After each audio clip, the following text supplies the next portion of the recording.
அனைவருக்கும் வணக்கம். ஒரு அன்பர் இந்த கேள்வி கேட்டிருக்காரு. ஐயா, ஜாதியை பற்றி உங்களுடைய பார்வை கருத்து என்னங்கிறத கொஞ்சம் பதிவு பண்ணுங்க அப்படின்னு சொல்லி கேட்டிருக்காரு. இப்போ ஜாதி இரண்டொழிய வேறில்லை என்று பாரதி சொன்னான். ஆண் ஜாதி பெண் ஜாதி என்று ரெண்டு ஜாதி இருப்பதாக அவன் சொல்கிறான். ஜாதிகளே இல்லை என்று மகான்களும் சித்தர்களும் சொல்கிறாங்க. இப்போ இந்த ஜாதியை பொறுத்த வரைக்கும் இந்த இந்தியாவில், இந்த தமிழ்நாட்டில் எப்படி இருக்குது, இந்த காலத்தை பொறுத்த வரைக்கும், நாம் வாழ்ந்திருக்கும் இந்த காலத்தை பொறுத்த வரைக்கும் எப்படி இருக்குது அப்படின்னா, இப்போ இந்த ஜாதியெல்லாம் கொஞ்சம் குறைஞ்சிருக்கு.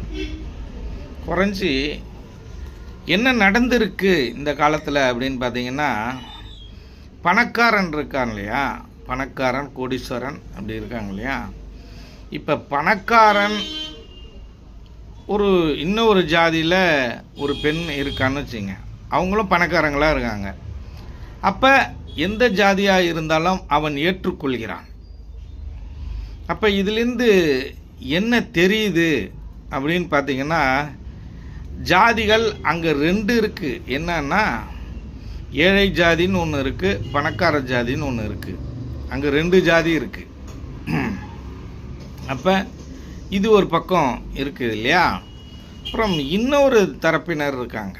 இந்த இன்னொரு தரப்பினர் எப்படி இருக்காங்க அப்படின்னு பார்த்தீங்கன்னா, அங்கே ஒரு ஆணும் பெண்ணும் காதலிக்கிறாங்க அப்படின்னு வச்சுப்போம், விரும்புகிறாங்க அப்படின்னு வச்சுப்போம். அப்போ சில நல்ல மனிதர்கள் என்ன பண்ணுறாங்க, அவங்கள்ட்ட பணம் காசு இல்லைனாலும் பரவாயில்லப்பா, பணம் காசெல்லாம் நம்ம மதிக்கிறது இல்லை, ஆனால் அவர்களுடைய குடும்பம் சரியில்லாத குடும்பம், அதில் நாம் பொண்ணு கொடுக்கறதோ பொண்ணு எடுக்கிறதோங்கிறதோ நமக்கு அது சரியாக இருக்காது. அவங்களுடைய கலாச்சாரம், அவங்களுடைய வழிமுறைகள் எல்லாமே வேறு, அவங்களுடைய பேச்சு நடவடிக்கை இது எல்லாமே வேறு.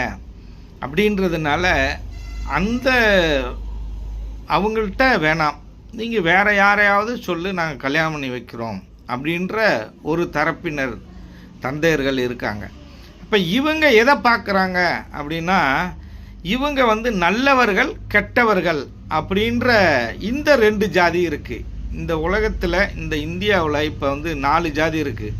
நல்லவன் கெட்டவன் அப்படின்ற ரெண்டு ஜாதியும், இல்லை உயர்ந்தவன் தாழ்ந்தவன், ஏழை பணக்காரன் அப்படின்ற ரெண்டு ஜாதி.